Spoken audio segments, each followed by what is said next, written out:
We're here at the Maidstone, and we're interviewing some of the stars and some of the filmmakers from the Hamptons International Film Festival. Joining me now is Craig McCall, who's got a documentary here called Cameraman, the life and work of Jack Cardiff. Hey, now who was Jack Cardiff? Jack Cardiff was British cameraman, cinematographer, who began in front of the camera and as a child actor in 1918, worked for 90 years, shot the first colour film in Europe, and went on to make do a lot of the famous Technicolor films, A Matter of Life and Death, Black Narcissus and the Red Shoes. Black Narcissus he won an Oscar for, and these films had a big influence on people like Martin Scorsese, Francis Ford Coppola, George Lucas, and in fact Martin Scorsese is one of the people in my film to try and explain why Jack is such a big influence on his generation.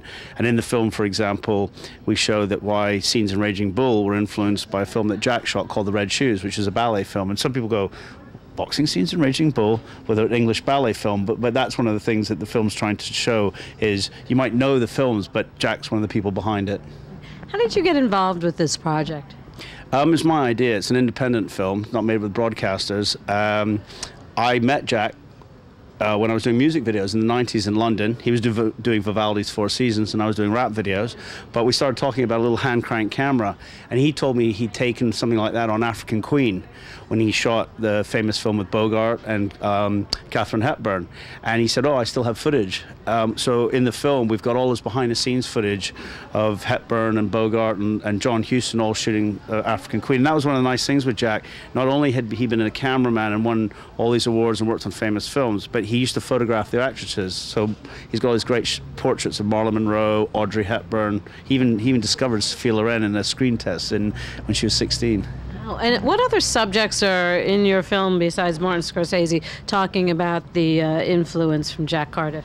Well, there's quite a lot of, there's about 20 interviewees in it, and I didn't want to make a film with voiceover, so it was really important to get the film to reflect what a movie's like. So, for example, 5 of the people are household names: Kirk Douglas, Charlton Heston, Lauren Bacall, Martin Scorsese. And then there's a few people who some people would know, maybe like Kim Hunter, who's an American actress but not quite as famous, British actress.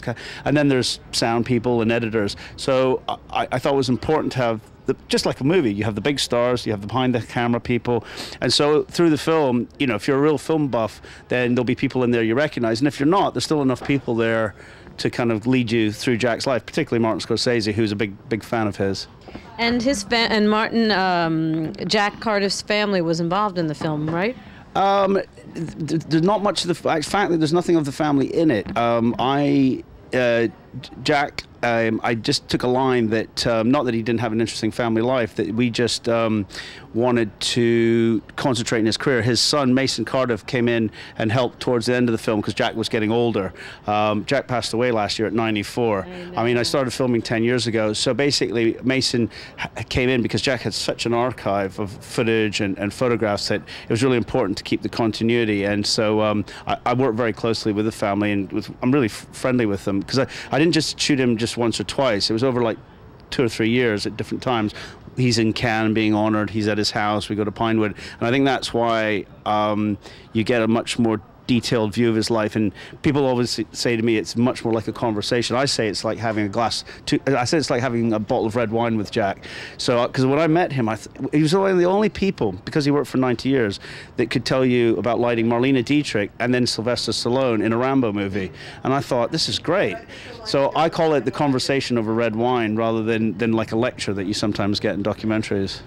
And now your career has been just as interesting because you worked on rap videos. What else have you done? Well, in the 90s, like a lot of directors, I did music videos. In fact, the first one I ever shot was Not Far Away in the streets of Brooklyn in 1994. I worked with artists as diverse as Radiohead through to violinist Vanessa Mae.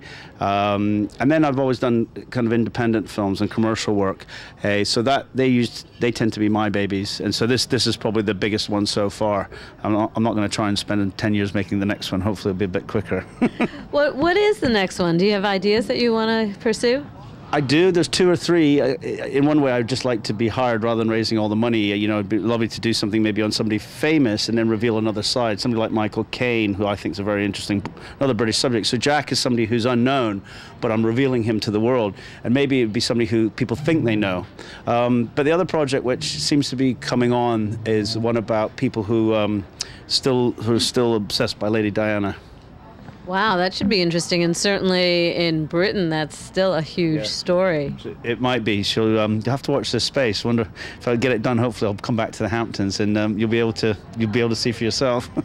What do you think of the Hamptons? How's the festival been treating you? I know your film screens on Sunday and on Monday, but you're out here. Are you enjoying yourself? What have you been doing? Well, the drive up this morning was, I think, perfect. It was 7:30 pickup on the Jitney. So coming out of Manhattan and coming up here, I actually have filmed for Land Rover, a commercial shot in near Sag Harbor and in Long Island. So I was really looking forward to coming back, because the first time I came to the Hamptons, no one told me they grew.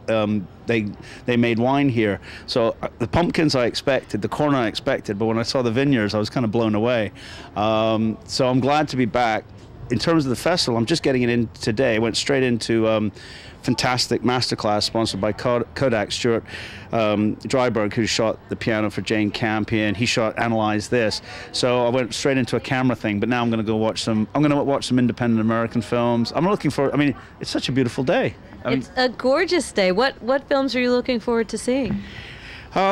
There's 2 or 3. I'd actually have to have them in front of me, but I'm going to go for a mixture of new American independent films and 2 or 3 documentaries. I tend to not watch anything I think is going to come to the big screen, not because I wouldn't love to, but I like to see new things going on, or maybe things that are harder to see on the big screen. I'm a bit like, I enjoy watching things on the big screen, even if it's a documentary that's maybe video footage shot in a war zone or something like that. I just like the beauty of a film festival is you give it all your attention, and you come out with quite a strong impression of whatever story you're being told. So I kind of savor that. It is true. A lot of the bigger films that are going to definitely come out are always sold out at film festivals, and it's the smaller ones, the independents and the documentaries, that you can always still get tickets to. And I know tickets to your film are still available as well. And those are the ones where you won't get to see anywhere else, so you should see them at a festival. Yeah, I mean, to pitch mine, I think why you would maybe come to mind, for example, is it's a straightforward structure, but we've got the clips from all the restored films. So, for example, African Queen was just restored in the last few months. The Blu-ray looks great, but you know what looks even better? Watching on a big screen. And I've took a lot of time and care trying to get these clips for the documentary. So whether it's the Oscar-winning cinematography on Black Narcissus or the restoration of African Queen, you know, that's why you'd maybe want to see mine on the big screen. Other films, well, I'm sure they all have their own merits. Okay, all right. Well, the film is called Cameraman, the life and work of Jack Cardiff. And Craig McCall, thank you very much.